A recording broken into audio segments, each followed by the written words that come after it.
Saat melihat makhluk-makhluk di dunia hewan, kita sering berpikir begini, kalau ciri mereka mirip, mereka pasti berkerabat. Zebra, kuda, dan unta pasti punya nenek moyang yang sama. Sama seperti anjing dan jakal, di garis keturunan mereka pasti punya nenek moyang serigala kan? Namun cara kerja evolusi di alam jauh lebih rumit. Misalnya evolusi konvergen, yaitu saat makhluk yang berbeda berevolusi secara independen satu sama lain, tapi akhirnya punya ciri yang sama. Kita cuma perlu melihat hiu dan lumba-lumba untuk melihat cara kerjanya. Sepintas mereka sangat mirip. Makhluk air dengan beberapa spesiesnya punya ukuran yang kira-kira sama. Tapi ternyata mereka nggak berkerabat loh. Hiu adalah ikan, mereka berkembang biak dengan bertelur dan berevolusi untuk punya kemampuan mengendus darah di air untuk makan. Lumba-lumba di sisi lain adalah mamalia, mereka ramah dan punya kehidupan sosial yang jauh lebih menarik. Sebagai contoh, lumba-lumba hidung botol punya siulan khusus sendiri yang mereka gunakan mirip seperti cara manusia memanggil nama. Mereka bukan cuma mengembangkan jenis siulan ini untuk memperkenalkan diri kepada lumba-lumba lain, tapi mereka juga bisa mempelajari nama lain agar bisa berkomunikasi dengan lebih baik satu sama lain. Hiu dan lumba-lumba memang punya nenek moyang yang sama, tapi dia hidup di laut hampir 300 juta tahun lalu. Jadi bisa dibilang lumba-lumba dan hiu bahkan gak sepupuan lagi. Contoh lain yang lebih mengejutkan dari evolusi konvergen adalah paus dan kelelawar. Sebagian besar makhluk yang bisa kita sebut di luar kepala menggunakan cahaya dan penglihatan untuk memahami dunia di sekitarnya. Tapi ada sekumpulan makhluk tertentu yang mengandalkan suara untuk menggambarkan lingkungan mereka. Yang mereka lakukan adalah mengeluarkan suara yang memantul kembali ke mereka tergantung pada objek yang ditabraknya. Kemampuan ini disebut ekolokasi. Hewan yang punya fitur ini mengeluarkan suara dengan frekuensi di atas pendengaran manusia yang disebut ultrasonik. Gelombang suara itu memantul dari objek saat mereka bergerak, memungkinkan mereka mengetahui di mana mereka berada di ruang tertentu. Ekolokasi biasanya dipakai oleh paus bergigi dan beberapa spesies kelelawar. Kesamaan kedua hewan ini adalah mereka harus berburu dalam gelap. Meski begitu, mereka melakukan ekolokasi dengan cara yang sangat berbeda. Kelelawar menggunakan tenggorokannya untuk menghasilkan suara ultrasonik dari mulut atau hidungnya. Kemudian mereka mendengarkan perubahan gemanya. Ekolokasi mereka disetel begitu baik sehingga bisa membedakan target dengan jarak kurang dari setengah milimeter. Bahkan meski target mereka bergerak, sementara itu, paus melakukan ekolokasi dengan mendorong udara lewat rongga hidungnya. Gerakan ini menciptakan getaran pada organ lemak khusus bernama melon. Organ ini memfokuskan dan memodulasi suara yang kemudian diteruskan ke air di sekitar paus. Paus kemudian menangkap pantulan suara ini lewat rahang bawah dan sekitar telinganya.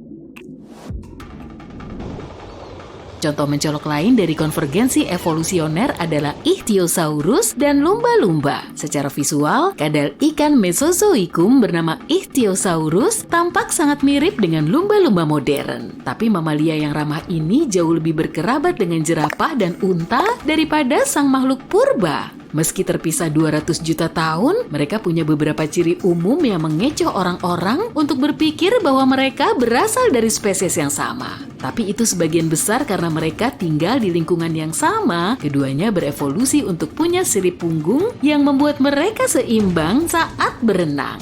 Nah, mari kita lihat Phytosaurus dan buaya. Yang pertama adalah reptil yang menjelajahi bumi pada zaman Trias. Mereka bukan dinosaurus, tapi hidup pada waktu yang sama dengan dinosaurus pertama.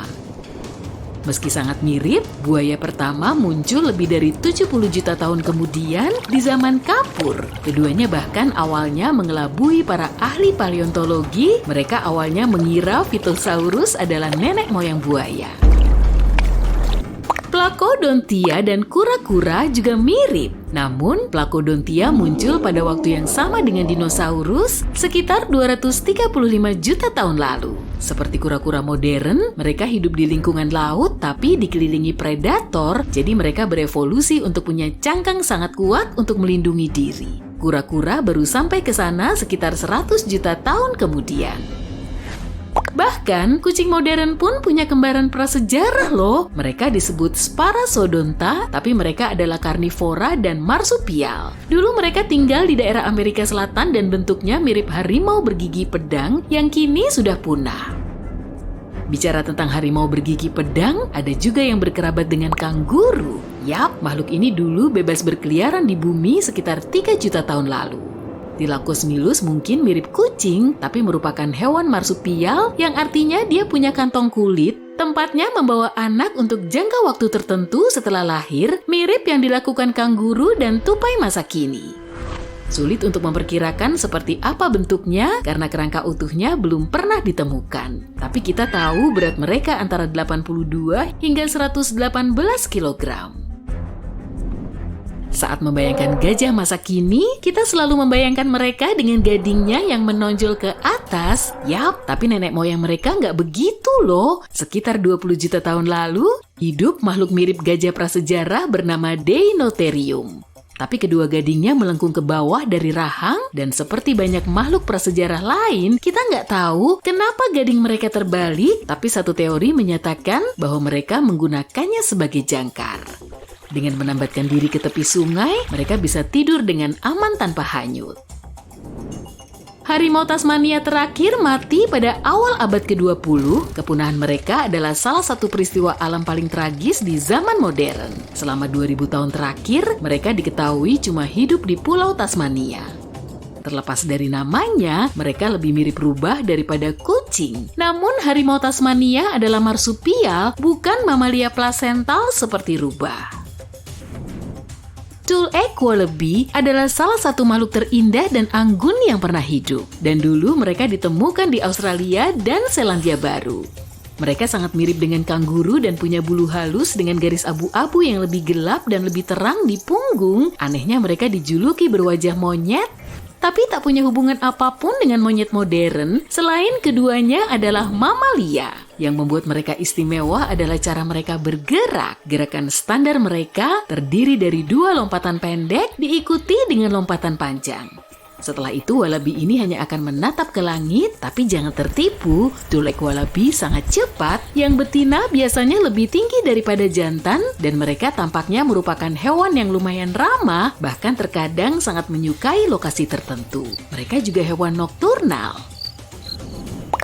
Hyracoddon dan kuda punya banyak fitur serupa, tapi Hyracoddon hidup pada periode Eocene dan Oligocene, dan mereka punah sekitar 23 juta tahun lalu. Di seluruh kelompoknya, mereka menampilkan spesies yang sangat beragam dengan berbagai ukuran, dari yang kecil seperti kuda poni hingga Paraceratherium raksasa yang merupakan salah satu mamalia darat terbesar yang pernah ada. Namun, kuda modern muncul sekitar 2 juta tahun lalu.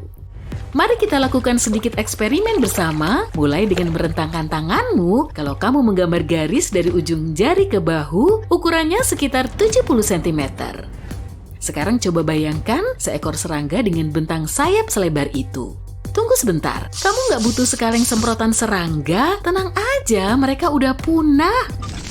Tapi Meganeuropsis raksasa memang hidup sekitar 250 hingga 300 juta tahun lalu.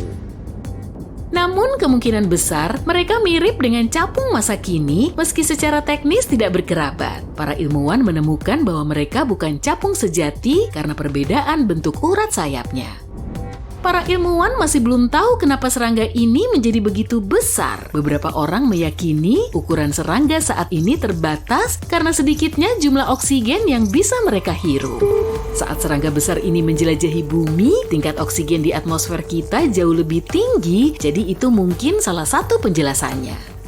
Spesialis lain berpikir bahwa mereka tumbuh sangat besar karena tak ada pemangsa lain yang cukup besar untuk memangsanya dari tanah.